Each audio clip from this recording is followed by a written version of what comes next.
Bienvenidas a su podcast favorito de temas necesarios e incómodos, Transición. Nosotros somos Adrián y Estrella y el día de hoy hablaremos del Día de Visibilidad Trans.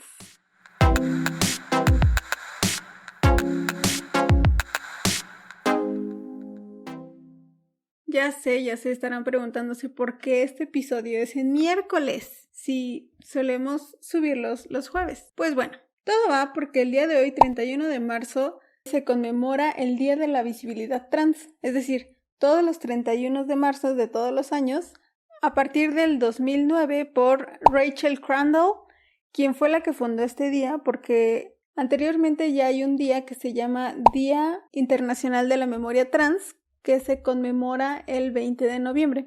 Sin embargo, para este día son sobre todo como de las personas que se han ido o las personas que han asesinado inclusive. Entonces, Rachel Crandall, por ende, dijo que hay que celebrar la vida trans, es decir, las personas trans que están vivas. Y el día de hoy también se aprovecha para recordar todo lo que se ha logrado en torno a lo trans y también todo lo que falta por lograr. Por ejemplo, la despatologización de las identidades trans. Esto se logró en el año 2018, o sea, ayer, donde la Organización Mundial de la Salud confirmó que ya no es una enfermedad. Que en realidad todos sabemos que nunca lo fue, sino simplemente como se alejaba de la cis norma, del sistema con C, pues entonces esto hacía que lo vieran como algo extraño. Entonces en 2018 todas las identidades trans salieron de la CIE. La CIE es la Clasificación Internacional de las Enfermedades, que pertenece a la OMS, a la Organización Mundial de la Salud. Pero la realidad es que hacen falta muchas legislaciones que tomen en cuenta las necesidades y los derechos de la comunidad trans. En la mayoría de los países aún no se reconoce legalmente a las personas trans, esto en documentos, como por ejemplo identificaciones, pasaportes, documentos en escuelas, etc. Este es uno de los tantos ejemplos que existen justo para evidenciar lo mucho que queda por recorrer en muchísimos países en los que no solamente no se legisla a favor de las personas trans, sino inclusive hay lugares en donde se castiga. Se castiga si eres una persona trans, inclusive hasta con pena de muerte en algunos países. Entonces, justo el día de hoy estamos aquí para alzar la voz, para que todos los derechos sea justo para todo el mundo. Así es que grupos de activistas se han unido para poder hacer llamados hacia las legislaciones para que sean validadas y de muchos tipos, porque ya sabes, como que se tiene en cuenta que lo que es lo LGBT es solamente como, los matrimonios homosexuales y ya, listo. Y las adopciones. Y las adopciones, cuando en realidad falta todavía un montón de cosas, como lo vimos en el episodio de escuela, que se te obliga a llevar un uniforme con el que no te sientes a gusto, pues también es violento. Entonces, así como un montón de legislaciones faltan todavía por aterrizar. Empezando por que te reconozcan legalmente tu identidad, por ejemplo, nosotros que somos de México, en todo el país, porque no está legislado en todo el país, sino solo en algunos estados. Y justo vamos a empezar a hablar de cómo está la situación aquí en México. Aquí en México la esperanza de vida de las personas trans está entre los 35 y los 37 años.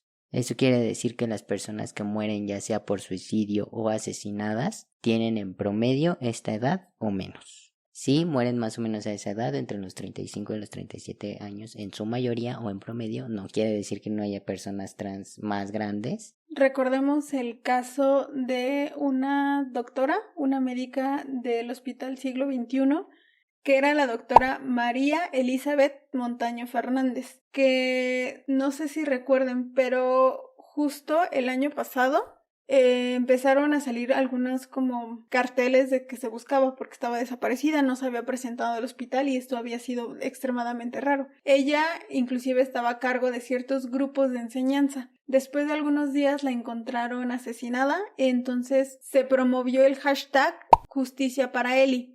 Inclusive a partir de esto se comenzó a ver aún más la visibilización de los transfeminicidios y cómo es que esto afecta a nivel nacional. De acuerdo con el Consejo Nacional de Población, de los 6.8 millones de adolescentes que hay entre 13 y 14 años y que viven en México, entre el 1.2 y el 2.7% tienen una identidad de género distinta a la asignada al nacer. Esto es aproximadamente de 81,000 a 183,000 adolescentes. Lo cual estamos hablando de que tampoco es como que tan diminuto el porcentaje de las personas trans o de las personas que son disidentes de su identidad de género. A mí me gusta mucho una frase que escuché en Grey's Anatomy. Shonda Rhimes no nos patrocina. Shonda, patrocíname. Están hablando Jackson Avery y Meredith Grey. Y Jackson está entre escoger un estudio ambicioso de cirugía y hacer un estudio con su mamá. Y su mamá quería hacer una investigación específica de una cirugía para personas trans.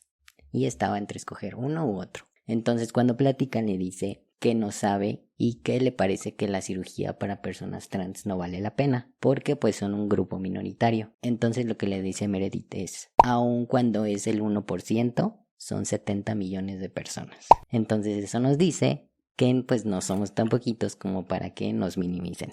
Y justo es esta situación de, pues es que son poquitos, ¿para qué hacer estas leyes? O que no se ve tanta importancia. Así como Meredith lo dice, es un gran porcentaje de la población que cuando lo vimos, ¿se acuerdan en el episodio de intersexualidad? Que hablamos también que era un porcentaje muy chiquitito, pero ya cuando lo pones con la cantidad de gente que son millones y millones de personas. Y la verdad yo dudo que aún siga siendo el 1%. Yo creo que ya hoy ya es el número más elevado, porque recordemos que pues antes las personas trans no solían salir del closet, entre comillas, y ahora pues ya es más común encontrarte personas trans por la vida. Entonces yo realmente dudo que sigamos siendo el 1% de la población. Sí, no solamente por la salida del closet, sino inclusive como a ti te pasó. O sea, había veces en las que ni siquiera sabías qué era lo que está pasando, y entonces ahorita que se está difundiendo la información es más fácil que la gente entienda quién es y entienda lo que les está pasando. Entonces, sí, me parece también que ese porcentaje se queda muy cortito con el porcentaje real. Y ese porcentaje te habla de personas transbinarias, no te habla de todo el espectro trans que ya vimos en el episodio pasado. Entonces dudo que lo trans abarque un 1% de la población. A inicios de este año 2021, Juan Carlos Mendoza Pérez, que es un investigador de la UNAM, publicó la encuesta mexicana de vivencias LGBT ante el COVID-19, en donde en un total de 1,500 personas encuestadas, al menos el 10% reportó haber sido discriminada por su identidad de género o su orientación sexual. Más de la mitad de estas personas, hay por ahí del 52%, reportó haber recibido agresión verbal específicamente. La discriminación fue por parte de familiares, amistades y servicios de salud, sobre todo. De ahí sacó también información muy valiosa en la que comentó que el 32% de las personas se sintió de muy a extremadamente sofocadas por el hecho de no poder expresar con su familia su identidad como persona gay, lesbiana, bisexual o trans. Esto va muy de la mano con justo todo el ámbito de que estás encerrado, no te sientes a gusto y sobre todo específicamente en la parte trans no puedes ser tú porque estás conviviendo con el resto de tu familia. O no puedes expresarlo o no puedes vivirte como quieres porque te violentan. El 22% de las personas reportó ideación suicida y 4.6% intentos suicidas. Estas cifras son alarmantes. ¿Por qué? Porque si se comparan con los datos que se tienen sobre la población en general, es decir, la población no específicamente LGBT, que están alrededor del 2.3 y 0.7% respectivamente, según la encuesta nacional de consumo de drogas, alcohol y tabaco del 2016. Entonces, pasa del 0.7% y 2.3% hasta el 4%, hasta el casi 5% de personas que intentaron suicidarse o inclusive tuvieron estos pensamientos suicidas, que se suma a todo lo que hemos estado platicando, que son las violencias que están viviendo, el no poder ser ellas mismas dentro de su casa, dentro de ese lugar que se supone que debería ser un lugar seguro. Y recordemos que las tasas de suicidio en personas trans son muy altas. El 83% lo ha pensado y el 41% lo ha intentado. Entonces estos datos pues son muy alarmantes y seguirán siendo muy alarmantes mientras estén tan altos estos números. A todo esto se le suma la cuestión laboral. ¿Por qué? Porque las personas trans tienen menos posibilidades de acceder a un trabajo, sobre todo un trabajo formal. Específicamente ya tendremos un episodio de lo laboral. Entonces, esta encuesta dice que el 11.5% de los encuestados tuvo una afectación laboral por el contexto de la pandemia y el 7.3% tuvo que regresar a vivir con la familia ante la pérdida de ingresos económicos. Es decir, ya estaban independizados y por la cuestión de la pandemia tuvieron que regresar a casa. En esa casa que quizá, inclusive, hasta se sienten violentados. El 83% manifestó incomodidad al estar conviviendo con sus familiares en pleno encierro. Entonces imagínense, 83% es muchísimas personas que no se sienten a gusto y que se sienten en un entorno que vulnera sus derechos. Ahora vamos a hablar específicamente de la ley de infancias trans. Otra vez. Y lo vamos a hablar hasta que esté en todo el país y en todo el mundo. La ley de infancias trans aquí en México fue presentada en 2 iniciativas. Una de ellas fue la Asociación por las Infancias Transgénero y la segunda fue por el diputado Temístocles Villanueva. Ambas iniciativas básicamente eran lo mismo, por tanto las hicieron una. Sin embargo, desde noviembre de 2019 está como en la congeladora porque ya solamente es el último pasito, ya estuvo aprobado por todas las comisiones y sin embargo no la han llevado a pleno. Eso habla acerca de inclusive toda esta desinformación que se tiene, como lo platicamos en el de identidades trans, que se cree que la ley de infancias trans habla acerca como de hormonas o habla acerca de cirugías, cuestiones así. Y esta cuestión de que dicen que como que tú vas a obligar a cualquier niño o niña a ser trans, cuando pues sabemos que no es así. Entonces, esto habla acerca de cómo es que realmente no quieren avanzar y esto es en la Ciudad de México específicamente. Hasta este momento solamente en el estado de Jalisco, en el que habla acerca de cualquier persona que tenga un acta de nacimiento mexicana puede hacer este cambio, es decir, incluyendo a personas menores de edad. Y en Oaxaca, desde agosto de 2020, son en los únicos estados de México en donde se puede hacer la actualización de las actas de nacimiento para infancias trans. ¿A qué va esta ley de infancias trans? Va justamente a la parte del acta de nacimiento. ¿Para qué? Pues para que cuando estén en la escuela se les nombre conforme quieren ser nombradas, conforme a su identidad de género se los está pidiendo. Si quieren más información, les sugerimos checar la página de Asociación por las Infancias Transgénero e inclusive en el Twitter del diputado Temístocles Villanueva también hay muchísima información al respecto. Recientemente, el 25 de febrero del 2021, o sea, anoche, Puebla, con la ley Agnes, se sumó a los 13 estados que han aprobado la ley de identidad de género.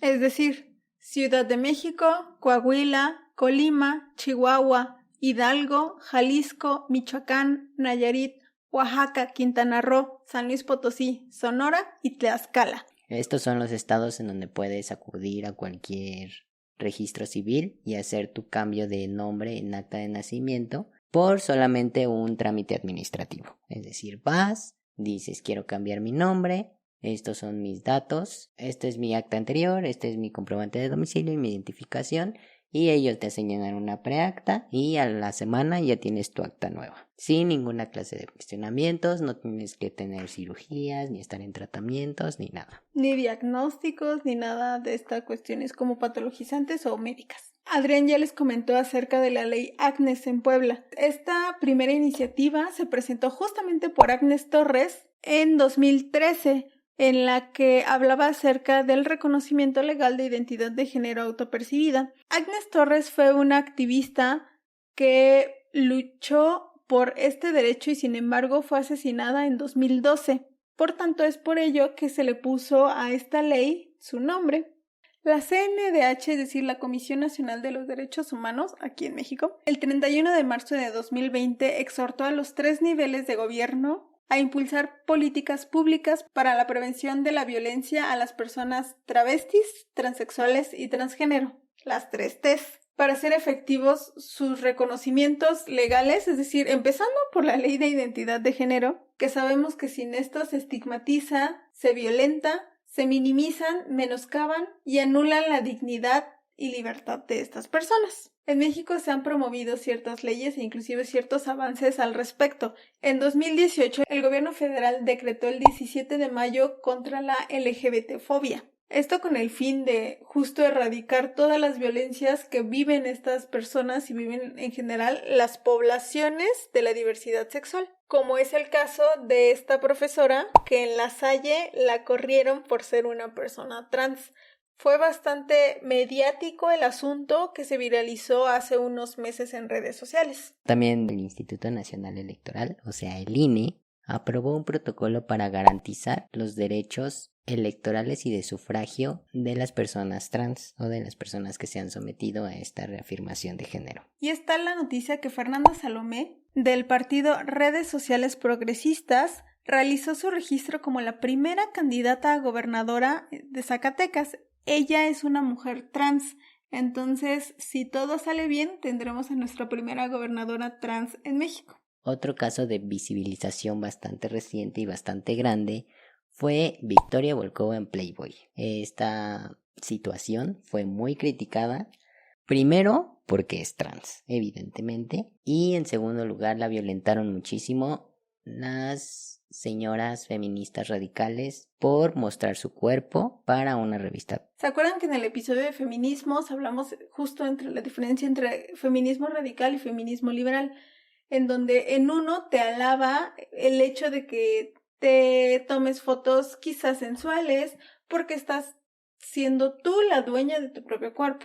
Y en el otro te dice que al contrario, que lo que estás haciendo es objetivizarte y entonces estás siendo un objeto para el resto de los hombres. En realidad aquí, más que en sí el hecho de haber salido en Playboy, es el hecho de que estas transfóbicas, estas personas transodiantes, simplemente están en contra de que una persona trans haya salido en una revista tan importante como lo es Playboy. Ya sea que estés de acuerdo o que no estés de acuerdo, simplemente el hecho de que haya ocurrido es lo suficientemente grande para mencionarse y aplaudirse. Y no solo en México, sino en Latinoamérica. Fue la primera mujer trans latinoamericana en estar en esa revista. Ahora, otros casos de visibilización trans ya en el mundo es como el caso de Yari Jones, siendo el rostro de la campaña de Calvin Klein en junio del 2020. Yari tiene un caso particular porque es trans, es queer, es una mujer afro y aparte es una mujer curvy, es decir, que se sale de todo este estereotipo de belleza de talla cero, por lo que es una noticia increíble porque se sale de todos los estereotipos habidos y por haber. Inclusive hay una imagen en donde comparan a la campaña de Calvin Klein de 2009 con la campaña de Calvin Klein de 2020. En donde una es una mujer talla cero, blanca, güera, y la otra es Yari Jones, que se sale justo de todo esto. Y que es un avance importante porque precisamente nos habla de que venció todos estos niveles de opresión siendo la persona que es, que fue lo que tocamos en el episodio de interseccionalidad. Obviamente tenemos que hablar del tema de Elliot Page. Elliot Page salió en la portada de la revista Time, siendo la primera persona transmasculina que aparece en dicha revista, en la portada, que ya dije. ¿Quién? Pues Elliot Page. Obviamente tenemos que hablar del caso que salió ayer de Elliot Page en la revista Time, al ser la primera persona transmasculina en aparecer en la portada.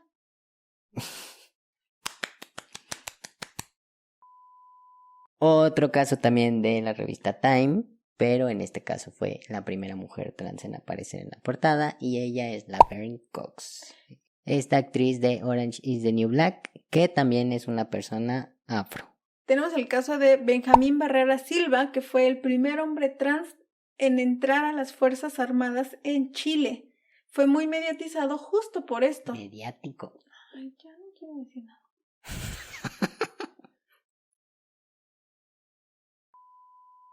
Otro ejemplo de visibilización trans es Mara Gómez.